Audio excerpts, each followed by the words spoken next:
ایک صحابی حضور کی خدمت میں حاضر ہوئے، عرابی تھے، دیہات کے رہنے والے تھے۔ انہوں نے حضور کی بارگاہ میں ایک بات عرض کی کہ حضور اسلام کے حکام تو بہت سارے ہیں، آج بھی اگر آپ دیکھیں تو کتابیں بھری پڑی ہیں۔ پھر حضور ارشاد فرماتے تھے، صحابہ اس کو سنتے تھے، محفوظ کرتے تھے، آگے بیان فرماتے تھے۔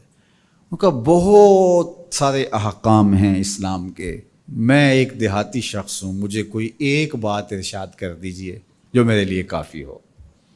تو آقا کریم نے اس شخص کو ایک بات ارشاد کی، فرمایا کہ ان تموتا ولسانک رطب من ذکر اللہ، تو اس حالت میں فوت ہو کہ تیری زبان اللہ کے ذکر سے تر ہو۔ 100 باتوں کی ایک بات ارشاد فرما دی، ان تموتا ولسانک رطب من ذکر اللہ، تو اس حالت میں انتقال کرے کہ تیری زبان اللہ کے ذکر سے تر ہو۔ میں اور آپ اپنی زندگی اس طرح سے گزاریں کہ موت اچانک آئے یا طبی موت آئے، جس حالت میں بھی ہمیں موت آئے تو ہماری زبان عادی ہو اللہ کے ذکر کی، ادھر سے سانس ٹوٹ رہی ہو اور ادھر لبوں پر اللہ کا نام جاری ہو۔ جس شخص کا آخری کلمہ لا الہ الا اللہ ہوا، اللہ اس کو جنت میں داخل فرماتا ہے۔ اور کتنے خوش نصیب لوگ ہوتے ہیں کہ مرتے ہوئے جن کے لبوں پر اللہ کا باقاعدہ نام آتا ہے، اللہ کا ذکر ان کے لبوں کا وظیفہ ہوتا ہے۔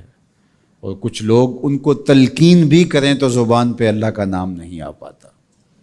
اور ان میں سے ایک وہ شخص جو شراب کا عادی ہے یا کسی بھی نشہ آور چیز کو لیتا ہے، تو ایسے شخص کو مرتے ہوئے کلمہ نصیب نہیں ہوتا۔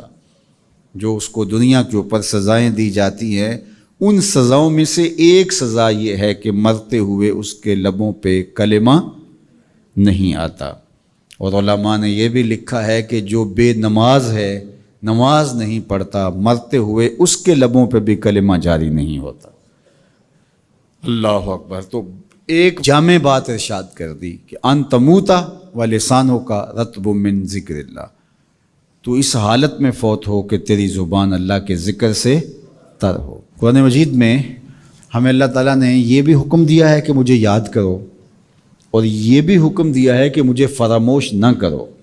وَلَا تَكُونُوا كَالَّذِينَ نَسُوا اللَّهَ فَأَنسَاهُمْ أَنفُسَهُمْ أُولَٰئِكَ هُمُ الْفَاسِقُونَ، ان لوگوں کی طرح نہ ہو جانا جنہوں نے اللہ کو فراموش کر دیا، اللہ کو بھول گئے۔ جب کوئی خدا کو بھول گیا تو خدا پھر اس کو فراموش کر دیتا ہے، اور اس کی سزا کیا ہے کہ وہ خود فراموشی کا شکار ہو جاتا ہے، وہ اپنے آپ سے بھی آگاہ نہیں رہتا۔ تو ہمیں جو حکم دیا گیا وہ ہے اللہ کو یاد کرنے کا۔ تو یاد کرنے کا ایک مفہوم یہ ہے کہ اللہ جل شانہ کی اطاعت کی جائے، اس کی فرما برداری کی جائے، اس کے احکام پر عمل پیرا ہوا جائے، نہ یہ ہے کہ اس کے احکام کو فراموش کر دیا جائے۔ یقول اللہ تبارک و تعالی، اللہ جل شانہ خود ارشاد فرماتا ہے، یہ حدیث قدسی ہے، فیما یروی عن ربہ، جو حضور اپنے رب سے روایت کرتے ہیں۔ اللہ جل شانہ کیا ارشاد فرماتا ہے، سنیے، انا عند ظن عبدی بی، میرا بندہ میرے بارے جو گمان کرتا ہے میں ایسے ہی معاملہ کرتا ہوں، یعنی بندے کو میرے سے جو گمان ہے تو میں اس کے مطابق معاملت فرماتا ہوں۔ وَأَنَا مَعَهُ إِذَا ذَكَرَنِي، اور جب وہ مجھے یاد کرتا ہے میں اس کے ساتھ ہی ہوتا ہوں۔ جب میرا بندہ مجھے یاد کرتا ہے تو میں اس کے ساتھ ہوتا ہوں۔ فَإِذَا ذَكَرَنِي فِي نَفْسِهِ ذَكَرْتُهُ فِي نَفْسِي، جب وہ مجھے اپنے دل میں یاد کرتا ہے تو میں بھی اسے اکیلے یاد کرتا ہوں۔ کتنی بڑی بات ہے کہ کسی کو رب یاد کرے، اللہ اکبر۔ کہا جب وہ اکیلے مجھے یاد کرتا ہے تو میں بھی اس کو اکیلے یاد کرتا ہوں۔